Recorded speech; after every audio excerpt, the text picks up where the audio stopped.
Hey creepers, welcome to the Mrs. Night Terror channel. Join me as I tell you spooky, shocking, and scary bedtime tales. Each story is a fictional narrative, so don't worry too much about it coming true.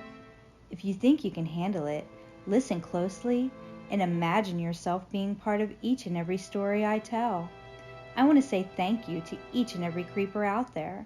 This is the 5th episode of my scary story series, and surely not the last. If you enjoy what you hear, be sure to give me a follow and leave a comment below to let me know what you enjoyed the most. Today, I have a truly terrifying story for you that'll send shivers up your spine. So grab a blanket, turn off the lights, and let's get started with this not-so-true crime nightmare. Tonight's tale is called The Drawbridge. The sun dipped low on the horizon, casting an orange glow over the calm waters of the river. Thomas clutched his fishing rod, feeling the gentle tug of the current against his line. His father, a few feet away, was relaxing at their favorite fishing spot, his deep-set eyes fixed on the water with a patience Thomas had yet to master. The boy's attention, however, was elsewhere. Beyond the riverbank, something caught his eye. He could see what looked to be like an old bridge. One he was not familiar with, one he had never noticed before, even though he had come here every year since he could remember. Thomas set down his rod carefully, making sure not to disturb his father. He took a few cautious steps away, his curiosity pulling him towards the bridge in the distance. As he drew closer, he realized it was an old drawbridge. The iron and wood construction was now overtaken by time and decay, the planks creaking under their own weight, a giant hole in the center making it impossible to cross. His pulse quickened with the mix of excitement and unease. The bridge looked like it hadn't been used in decades. Vines snaked up its sides and the control room hidden off to the side. He was intrigued. Thomas moved closer, his steps faltering only slightly as he crossed the threshold from the relative safety of the riverbank to the eerie quiet of the abandoned structure. The control room's windows were shattered, their jagged shards poking out like broken teeth. Boards covered most of the openings, but the front door hung slightly ajar, as if it was inviting him inside. He hesitated for a moment, glancing back towards the river where his father's figure was now barely visible. Swallowing his apprehension, Thomas pushed the door open and stepped inside. Dust billowed out through the gaps in the boarded windows. The air was uncomfortably thick, and the scent of mildew and mold, rotting wood, filled the air. Thomas wrinkled his nose and squinted through the dim light. The room was cluttered with old machinery and tools, their purpose long forgotten. A rusted control panel dominated one wall, its levers and switches caked with grime. As he took a step further in, the floorboards groaned beneath his weight. His heart pounded in his chest. He was both scared and interested. He moved towards the control panel, his fingers tracing the outlines of the instruments. Suddenly, a chill ran down his back, and he had the unmistakable sensation that he was being watched. He turned quickly, his eyes scanning the shadowed corners of the room, but there was nothing there. Thomas took a deep breath, trying to steady his nerves. He had always loved exploring, but this place felt different, as if it held secrets that were better left undisturbed.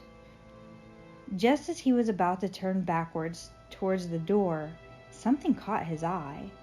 A small leather-bound journal lying half-hidden under a pile of debris.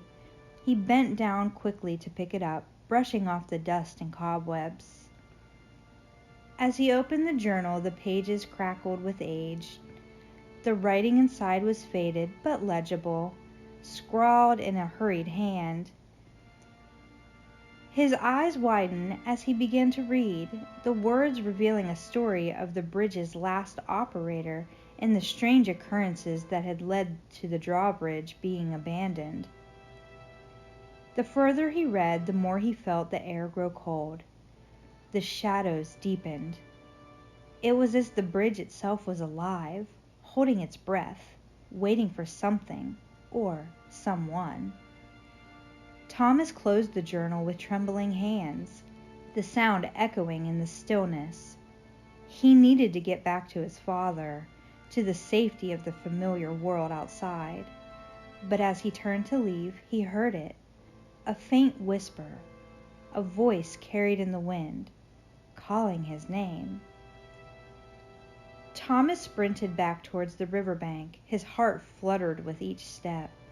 The whispering voice still echoed in his ears.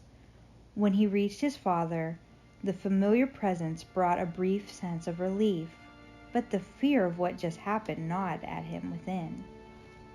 As night fell, they retreated to their small tent, the comforting smell of the extinguished campfire lingering in the cold evening air. His father's steady breathing soon filled the space. Thomas lay in his sleeping bag, staring up at the canvas ceiling of the tent, his mind fixated on the control room and the cryptic journal he had found. The bridge, with its eerie presence and the secrets it seemed to hold, beckoned to him with a pull that he could hardly resist. He closed his eyes, trying to make himself sleep, but the night was relentless. Every rustle of the leaves, every distant cry of the night seemed to amplify in the darkness. He tossed and turned, the rough fabric of the sleeping bag rustling beneath him. Each time he closed his eyes, the image of the bridge in the control room flooded his thoughts, the whispering voice haunting him. At some point in the deep hours of the night, Thomas made a decision. Quietly, so as not to wake his father, he slipped out of the tent. The night was darker than he expected, the moon obscured by thick clouds. Not even a single star was available to add illumination. The embers of their campfire glowed faintly, offering the only light in the darkness. His heart raced with a mix of fear and excitement as he crept back towards the abandoned drawbridge. The forest around him seemed to close in, every snap of the twig and the rustle of the leaves setting his nerves on edge. Yet the pull of the bridge was irresistible, an unseen force guiding his steps. When he reached the bridge, it looked even larger in the night.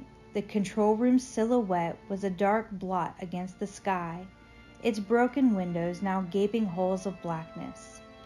Thomas approached cautiously, each step a battle between his curiosity and his growing fear. The front door still hung open, creaking softly in the night breeze. He hesitated at the threshold, peering into the sky, looking into the blackness within. Gathering his courage, he stepped inside once more. The air was colder than before, a palpable chill that seemed to seep deep into his bones. Thomas pulled out a small flashlight he had taken from his father's tackle box. Its beam cut through the darkness, illuminating the dusty, forgotten interior. The control panel, the scattered tools, the journal still lying where he had left it.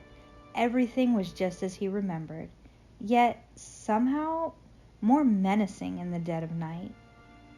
As he moved deeper into the room, the flashlight's beam flickered, casting eerie shadows that caused Thomas to jump. The silence was too quiet, the air thick with the weight of unspoken secrets. His hand shook as he reached for the journal, but before he could pick it up, he heard it again. The whisper, clearer this time, close and urgent. "Thomas."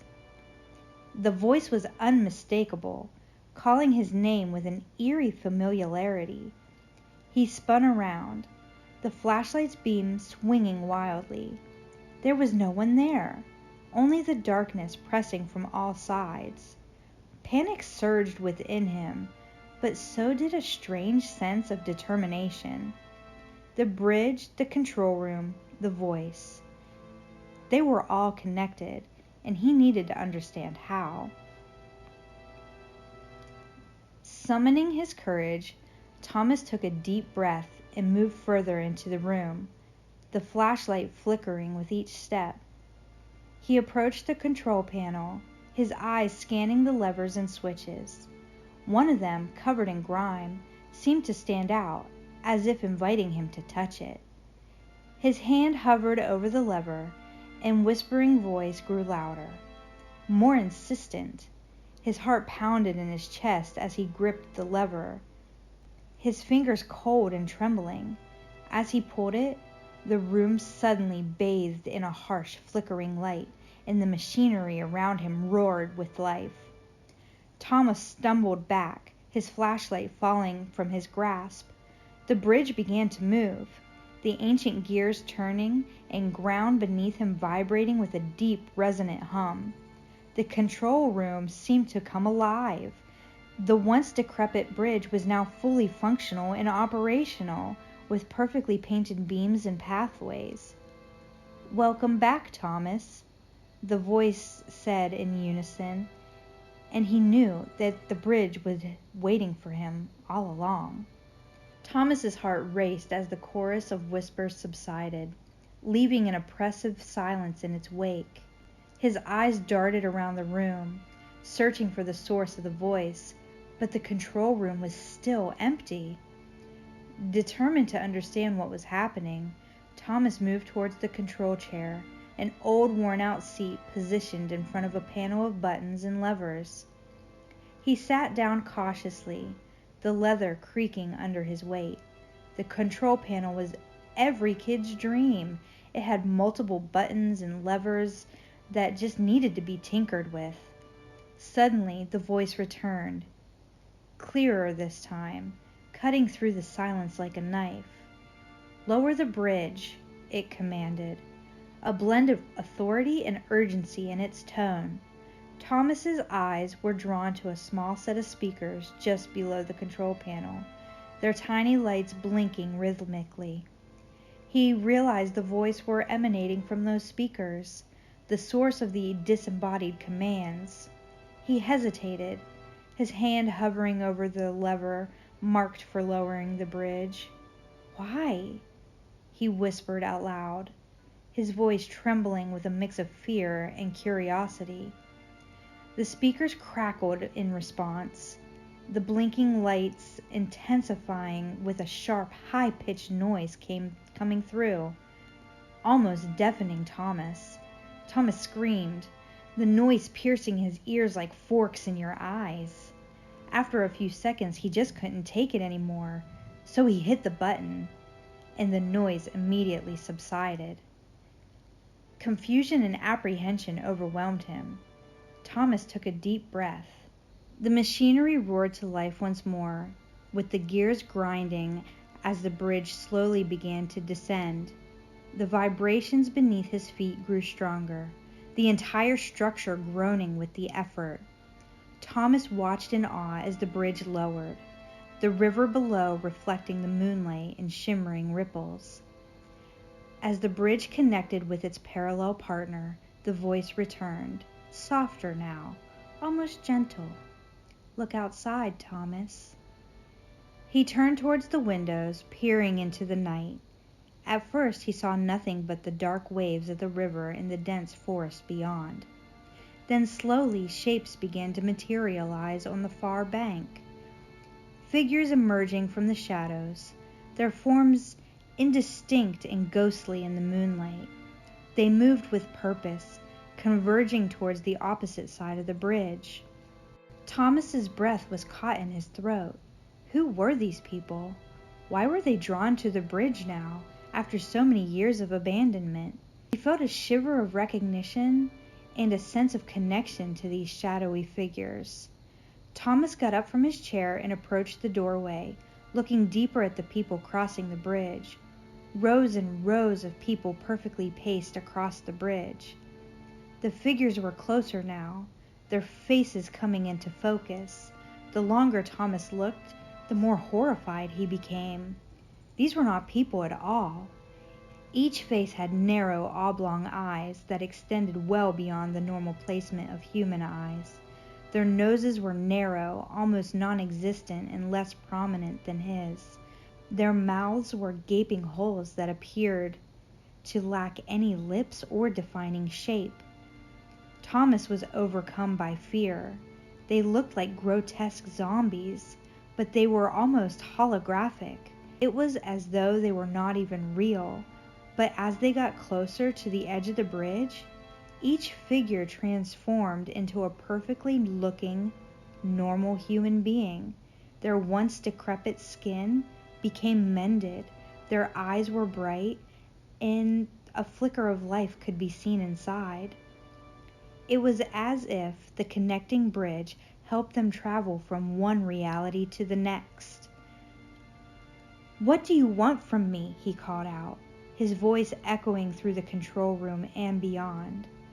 The noise from the speakers responded, the tone both unsoothing and insistent. It was similar to the noise before, but less intrusive, yet still harsh enough to make you want it to stop. Thomas changed the subject, hoping the noise would subside. He would fulfill whatever strange destiny awaited him. As long as these beings stayed away from the control room, Thomas accepted the bizarreness of it all.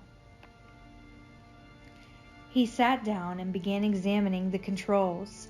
He noticed that the buttons were unlabeled, and a lot of the levers were stuck in place, unable to be moved. He was unable to lift the bridge to make the unearthly situation end. Then, like most kids, Thomas grew bored. Sitting in a chair for longer than 30 minutes was almost impossible for him, and this situation, as cool as it was, began to become mundane.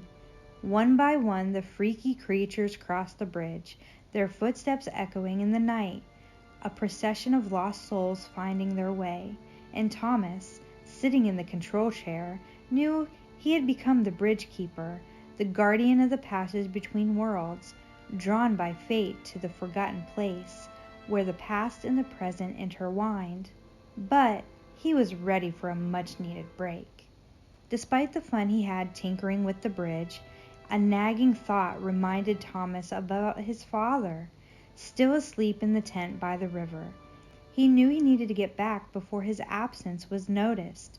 Reluctantly, he got up from the control chair, casting one last glance at the now vibrant control room, and he made his way to the door, feeling a strange sense of reluctance as he prepared to leave the mesmerizing world he had stumbled onto. As he tried to step outside, a loud clanking sound echoed from within the control room. Thomas turned around, eyes wide with surprise as the bridge began to raise on its own. The machinery groaned and the gears turned with a life of their own, lifting the bridge higher and higher. Each figure reverted back to its demonic zombie-like state. Thousands of transformed monsters began running into the forest and entering the reality, his reality. Panic surged through him. He had not touched the controls this time. The realization that he was no longer in control sent a jolt of fear through Thomas. He watched helplessly as the bridge ascended, the once steady hum of the machinery now a deafening roar. The river below shimmered in the moonlight, and the figures on the far bank seemed to waver, their forms flickering like old images on a television screen. "Stop!" Thomas shouted, his voice swallowed by the noise. He ran back into the control room, desperately trying to regain control. He yanked on the levers and pressed the buttons, but nothing responded. The bridge continued to rise, taking on an almost sinister demeanor as it stretched towards the sky. The whispering voice returned. "Stay, Thomas. You must stay." His heart pounded in his chest as he realized the voice was no longer a guiding force, but a sinister entity trying to trap him. He had to get out. He had to return to his father, to the safety of their campsite. Desperation fueled his actions as he raced towards the exit, the control room seeming to close around him. Just as he reached the door, it slammed shut with a loud thud, the sound reverberating through the small space. Thomas banged on the door with all his might, tears of fear and frustration welling up in his eyes. "Let me out!" he screamed, his voice cracking. The machinery's roar reached a crescendo, the entire room vibrating with the intensity of the moving bridge. The lights flickered wildly. The voices grew louder, an overwhelming circus that filled his mind. "Thomas, you belong here. Stay. You must stay with us now." "No," he shouted back, his voice hoarse. He refused to give in to the following terror. He had to escape. He had to find a way out. Summoning all his courage, he turned away from the door and looked around the control room, searching for another exit or a way to stop the machinery. His eyes fell on the journal he had found earlier, lying open on the floor where he had dropped it. In a desperate move, he snatched it up, hoping it held some clue to his predicament. Flipping through the pages frantically, he found an entry that spoke of an emergency stop mechanism, a failsafe to halt the bridge's movement in case of malfunction. Thomas scanned the control panel, looking for anything that matched the description. His fingers found a red button, slightly hidden behind a cluster of levers, labeled Emergency Stop. Without hesitation, he slammed his palm down onto it. The effect was immediate. The machinery screeched to a halt. The deafening roar subsided into the eerie silence. The bridge stopped mid-ascent, hovering precariously over the river. Thomas looked out the window, hoping to see a stop of all the madness. But it was too late. The zombie-like creatures were running rampant. He needed to lower the bridge once more. He grabbed the lever, pulled it as hard as he could, and as luck would have it, the bridge began to lower again. Each creature instantly transformed back into its human form. Their pace slowed, their posture changed, and each one resumed walking on the pathways and roads available. He once again opened the journal, hoping to find another clue about how to escape this nightmare. Page by page, he read entries from the previous bridge keepers. They wrote stories about the creatures and how they never stopped coming. Thousands of souls coming from the underworld, entering their new life on Earth. The last keeper wrote his final entry more than 10 years ago. He had an epiphany, realizing the only way to escape the control room. He wrote about how it was his 55th year. He was old, he was tired, and he was ready for it all to end. His writing was shaky, but Thomas could still read his words. The faintly written end to his day-by-day journal, which simply said, "It's my time to go, and when it's yours you'll understand. Press the emergency button and allow nature to take its course." Thomas was young and naive, but he knew what those words meant. He knew the last bridge keepers simply allowed the portal to stop, but in return, he became their prey. Thomas wasn't ready for that. So he stayed. He was tired, and he was ready for it all to end. His writing was shaky, but Thomas could still read his words. The faintly written end to his day-by-day journal, which simply said, "It's my time to go, and when it's yours you'll understand. Press the emergency button and allow nature to take its course."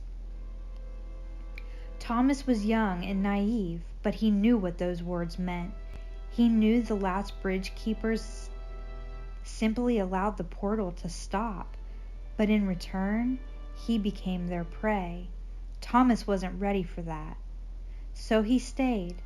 He stayed in the control room for years, watching each creature cross into his world. Well, his old world. His hair grew gray and his face grew old, but his fate had been sealed, until one day he saw a group of kids wandering outside of the control room, and he knew it was his only chance. He yelled to them, and they came running. "Sir, are you okay? You look a little tired. Can we help you?" they asked. Thomas was sure he could get them to press the buttons. He knew that one of them would become the new bridge keeper, but as he looked into their eyes, he just couldn't. "No," he said. "Run. Run far away from this place and never come back." He imagined the world as it used to be, but he knew the creatures had changed the trajectory of things. Everyone he once knew was probably gone, long gone. They were a memory of the past. He knew he had no real future out in the real world, and he knew that this was his life now, and he just couldn't bear to put his fate onto these children. So he stayed. He made them leave, and as they ran away, Thomas sat back in his chair until his end.